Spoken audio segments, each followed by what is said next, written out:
ನಿಮ್ಮನ್ನು ನಂಬಿ ಸಹಾಯ ಕೇಳ್ಕೊಂಡು ಬಂದರೆ ಅಂಥವ್ರಿಗೆ ಯಾವ ರೀತಿ ಸಹಾಯ ಮಾಡ್ತೀರಾ ನೀವು?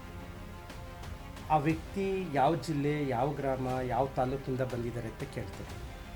ಆ ವ್ಯಕ್ತಿಯ ಸಮಸ್ಯೆ ಏನು ಅಂತ ಕೇಳ್ತೀವಿ. ಕೋರ್ಟಿಗೆ ಸಂಬಂಧಪಟ್ಟಿದ್ದ, ಫ್ಯಾಮ್ಲಿಗೆ ಸಂಬಂಧಪಟ್ಟಿದ್ದ, ಆಸ್ತಿಗೆ ಸಂಬಂಧಪಟ್ಟಿದ್ದ ತಿಳ್ಕೊಳ್ತೀವಿ.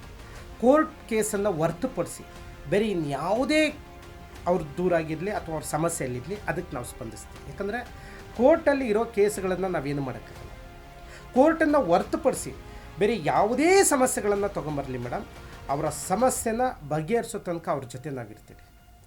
ಗಂಡ ಹೆಂಡತಿ ಸಮಸ್ಯೆ, ಆಸ್ತಿ ಸಮಸ್ಯೆ, ಅದು ಮನೆಯಲ್ಲಿರುವಂಥ ಕಿರುಕುಳ, ಮಗ ಹೊಡಿತ, ತಂದೆ ಹೊಡೆದ, ಸೊಸೆ ಹೊಡೆದ್ಲು, ಯಾವುದೇ ಇರಲಿ, ಇದಕ್ಕೆಲ್ಲದಕ್ಕೂ ಸ್ಪಂದಿಸೋದಕ್ಕೆ ಅದಕ್ಕೊಂದು ದಾರಿ ಇದ್ದೇ ಇರುತ್ತೆ.